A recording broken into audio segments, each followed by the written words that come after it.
kikiam, pero nakakailang stock na ako ng Snapit eh. So, favorite subject. Siyempre, favorite subject ko is yung pinahihirapan ako. lang.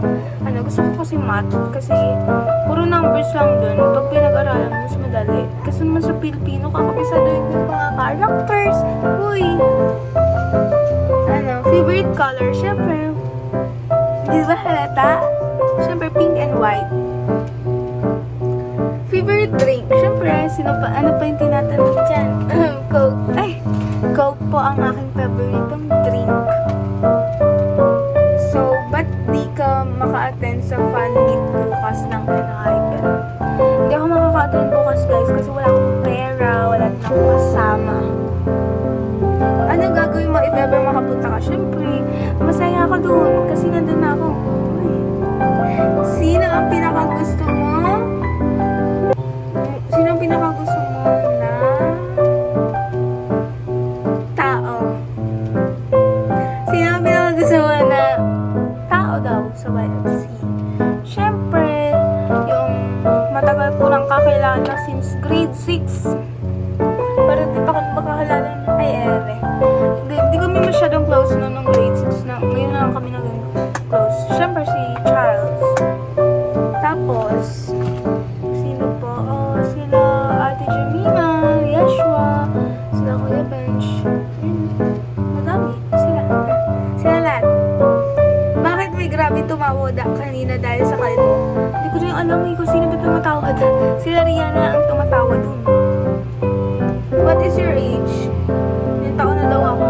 Mag-12 po ako ngayon. Mag-13 sa October 4. What is your name? Full name ba? Sige. Pero di ko yan yung iba. My name is Francesca Teresa de la Cruz. What is your favorite motto in life?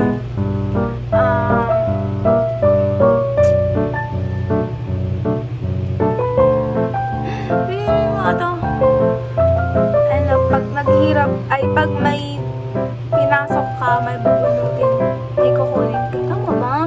Basta explain ko na lang. Yun yung favorite mo.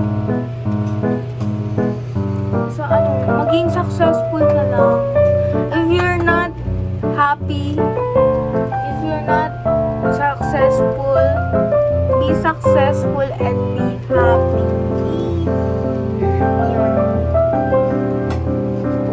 Childhood memory makes you smile. Siyempre yung wala pang COVID and hindi pa uso yung mga cellphone nun. Siyempre uso pa din naman. Pero yung mga bata na nandito sa cellphone.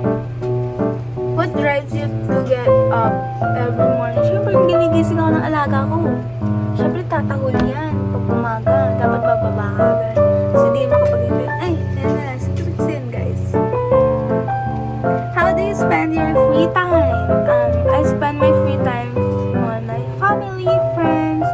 eating, singing, and dancing on Black App.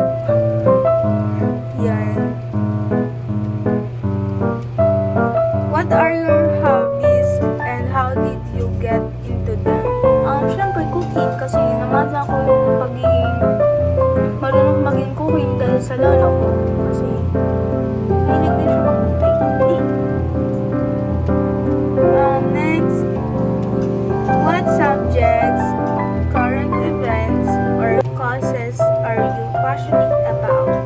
Siyempre, yung sa math din. Parang pag nagsusolve ka din ng ganda-ganda lang. Dahil din sa gala, noong May 19, in-invite kami. Tapos, what goal are you working toward right now? My goal ko is to be a flight attendant. And, siyempre, gusto ko kamitin yun. Kaya mag-aaral tayo mabuti. Uy! Next, what subjects? Tapos na eh. What's your favorite way to unwind after a hectic day? Siyempre, matutulog na lang. Kakain din. Talk with my friends, video call, ganun. If you visit any place in the world, where would it be and why? Korea siya. Sa Korea. Because yun yung pangarap namin ng ate ko. Yun. Tapos, what book or movie left a lasting impression on you? Siyempre yung Red Panda. Kasi nakikita ko doon kay Mimi ba yun? Yung sa babae na nagiging red na panda. So, ano, kaugali ko siya. Kulang na lang din maging red panda na ako. Next. Who do you look up to and why? Siyempre kay God.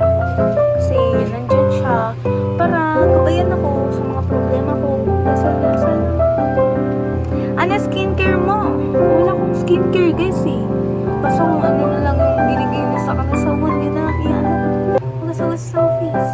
Tapos clay mask na matcha. Tapos ano, moisturizer ko. Ayoko pa ipakita. Basta, next time ko na ipapakita.